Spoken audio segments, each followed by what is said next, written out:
havia um homem que estava com a sua filha à morte. A sua filha estava morrendo. Ele era um supervisor da sinagoga, ele tinha um serviço, ele prestava um serviço como um supervisor, aquele que organizava os serviços da sinagoga. Como nós lemos no capítulo 1, por Jesus pregar na sinagoga, possivelmente ele já tinha ouvido Jesus pregar.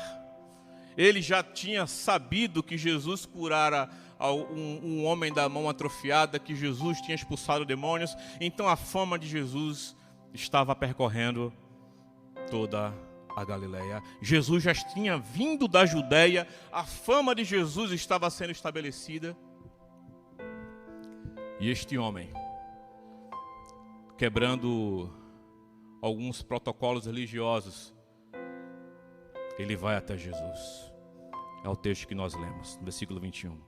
Tendo Jesus voltado do barco para o outro lado, afluiu para ele grande multidão, e ele estava junto do mar. Esse que se chega a ele, a um dos principais da sinagoga. Outras Bíblias falam um dos anciãos, possivelmente uma idade avançada, chamado Jairo, e vendo-o, prostra-se aos seus pés. Irmãos, esse homem, como um supervisor de uma sinagoga, onde Jesus não era bem visto por essa classe, ele se aproxima e ele se chega diante de Jesus de uma forma muito diferente. Ele se prostra. Ele se coloca diante do Senhor. Talvez pareça até clichê falar isto, mas a igreja do Senhor, a prostração aqui não é uma prostração apenas física de um corpo que se coloca diante de uma outra pessoa. Não, é a prostração do reconhecimento da sua incapacidade e da sua impossibilidade.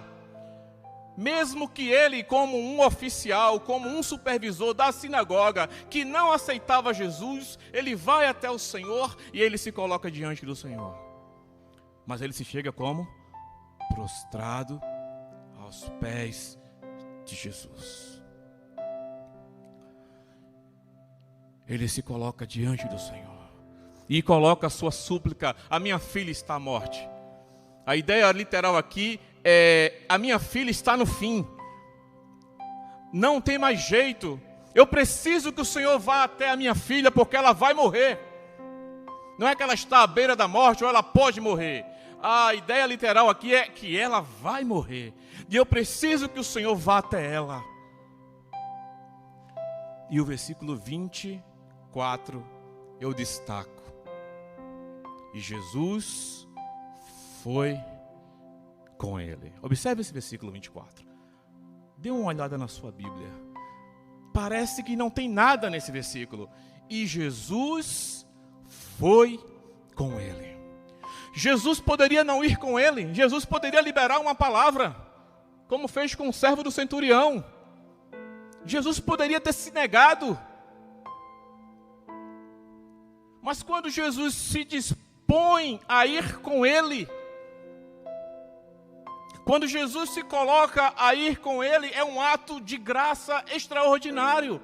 É um ato de misericórdia. A figura que muitos comentaristas colocam sobre Cristo no Evangelho de Marcos é o servo. É aquele que serve. Então Cristo, no seu estado de humilhação, Jesus vai com ele. Meu irmão, minha irmã, imagina eu e você em uma situação semelhante e nós pedirmos a ajuda do Senhor e o Senhor não liberar uma palavra, mas Jesus se faz companhia a mim para ir até a minha casa. Então o fato de voluntariamente Jesus se colocar à disposição para ir à casa de Jairo. Versículo 35. Falava ele ainda, quando chegaram alguns da casa do chefe da sinagoga, a quem disseram: tua filha já morreu, porque ainda incomodas o mestre. Irmãos, isso aqui é uma constatação. Olha, Jairo, possivelmente alguns amigos chegaram e disseram para Jairo: olha, não precisa mais incomodar o mestre. A tua filha morreu. Nós seres humanos normais, nós lidamos com as constatações da vida todos os dias. Neste caso, é um caso muito especial. Porque, de forma natural, as pessoas chegam para Jairo e falam: Jairo, chega, deixa o mestre, tua filha morreu. Vamos agora cuidar dos preparativos para o sepultamento. Vamos trabalhar naquilo que é comum, é a vida. Vamos comprar o caixão, vamos fazer o funeral e a gente vai enterrar a menina. Para mim, você seria dessa forma.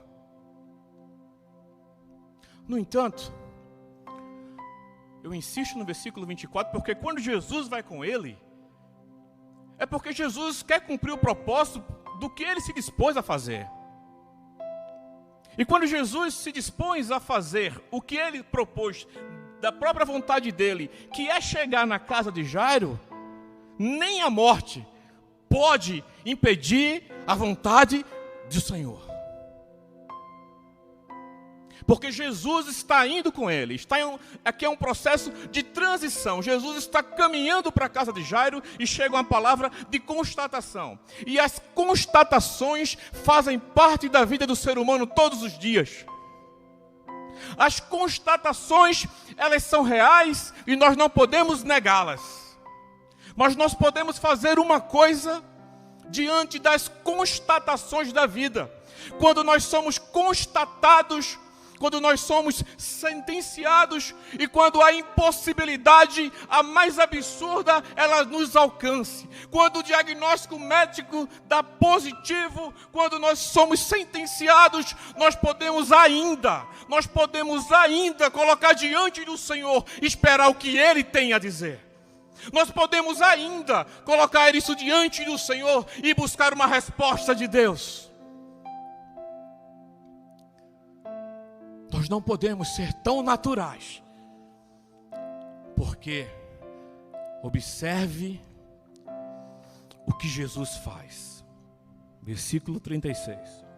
Mas Jesus, sem acudir a tais palavras, disse ao chefe da sinagoga: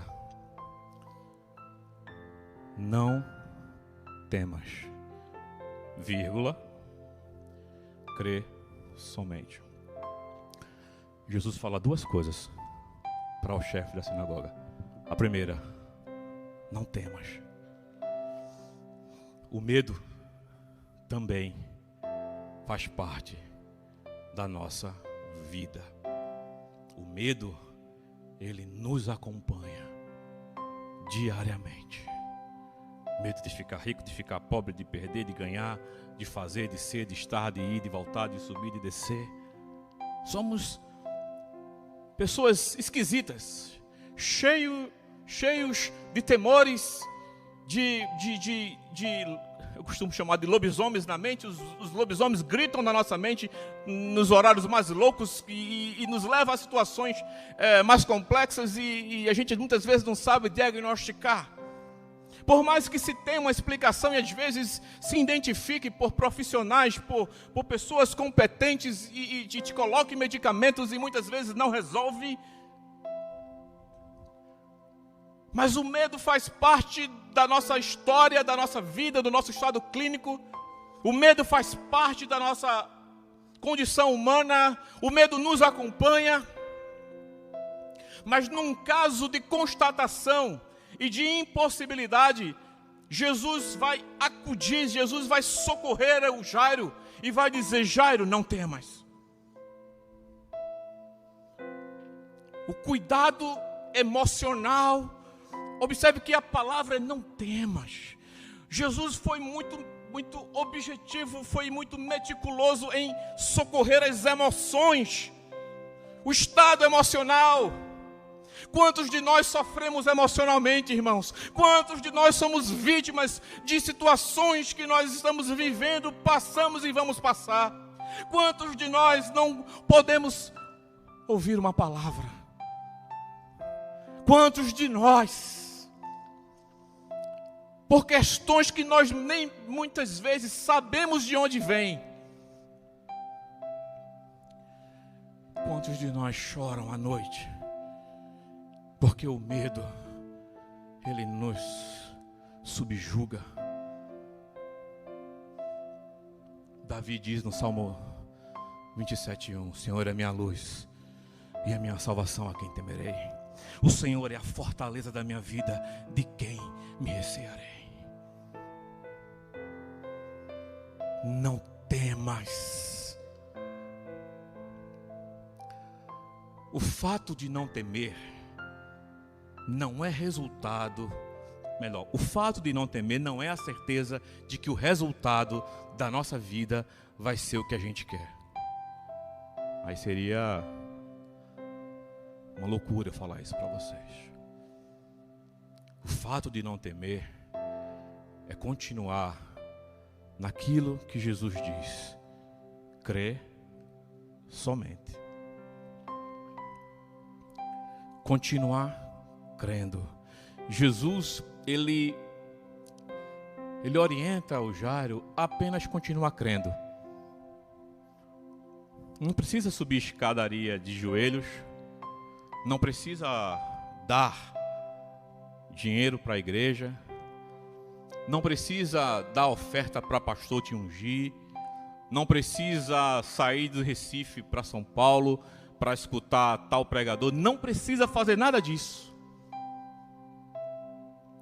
Só precisa crer. Crer na palavra que o Senhor liberou. Neste caso. Porque também, meus irmãos, como o medo, ele faz parte da nossa vida, Jesus está nos ensinando que a fé também faz parte da caminhada daqueles que andam com o Senhor. Se por um lado o medo faz parte da nossa estrutura, por outro lado, crer somente faz parte daqueles que conhecem a Jesus Cristo.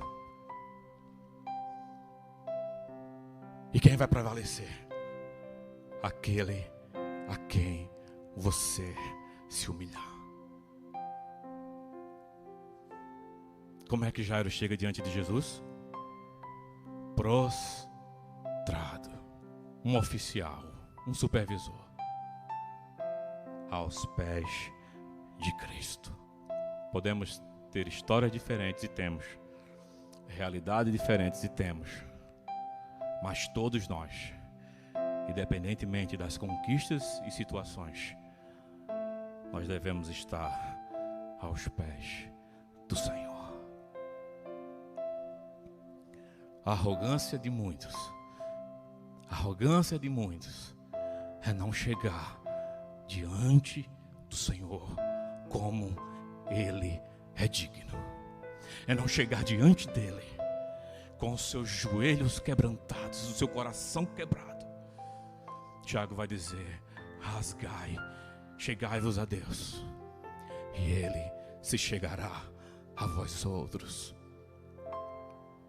Lamentai, chorai, rasgai os vossos corações e não as vossas vestes. Humilhai-vos, lamentai, chorai. Nós precisamos nos achegar diante deste Senhor, deste Cristo, aos seus pés. Nós não temos como chegar diante dele na sua própria estatura. A igreja precisa voltar aos pés do Senhor. Meus irmãos, nós não temos lugar maior e nem melhor do que estar aos pés de Cristo. Essa pandemia revela o caráter e o estado espiritual da sua igreja. Quando o shopping, os hotéis estão lotados por crentes que se assentam nesse lugar. Quando nós sabemos e temos visto, eu não estou falando por revelação, eu estou falando por conhecimento de causa. Quando nós pagamos passagens aéreas, quando nós investimos nosso dinheiro, mas nós não queremos glorificar o nome do Senhor. Porque quando nós estamos diante do Senhor e aos seus pés, nós estamos quebrados, humilhados, e nós não temos outro a quem adorar, porque somente Ele é digno de todo louvor e de toda glória.